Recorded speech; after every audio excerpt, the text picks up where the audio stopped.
l'Assemblée ou dans les couloirs de l'Élysée, il n'est pas rare que mes femmes politiques se voient attribuer d'étonnants surnoms. Si la première ministre Elisabeth Borne est devenue Queen Bee après Plan B, Gérald Darmanin n'est pas en reste. En effet, comme l'a rapporté Challenge le 4 février, le ministre de l'Intérieur serait retrouvé affublé du surnom de Darminet par rapport à son zèle avec les élus.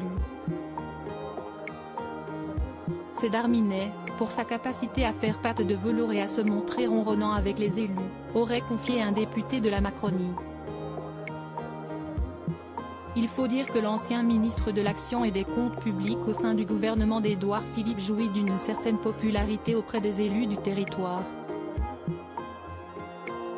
C'est en tout cas ce qu'avait souligné François de Coster, l'édile de Saint-Omer, auprès du Journal du Dimanche, en janvier dernier. C'est un ministre de la région qui travaille pour toute la région.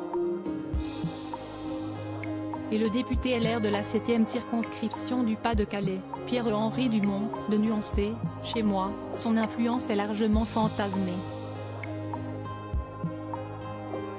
Supérieur à découvrir les ministres du gouvernement Borny Gérald Darmanin, ses ambitions dévoilées, Gérald Darmanin a le regard tourné vers l'horizon et il ne s'en cache pas. À 40 ans, l'avenir est devant moi, avait-il confié au Journal du Dimanche. Et des macronistes de confirmer, Gérald Darmanin ne cache pas d'avoir des ambitions au-delà de son poste. L'ex-maire de Tourcoing pourrait-il donc se diriger doucement vers 2027 ? C'est en tout cas ce qu'avait confirmé un élu aux Parisiens en mai 2022, Darmanin se voit président après Macron.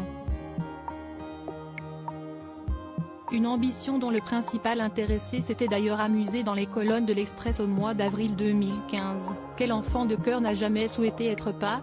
Plus tu connais le monde politique, moins tu te dis que son sommet est inatteignable. Article écrit en collaboration avec 6 médias Crédit Photo, Panoramique.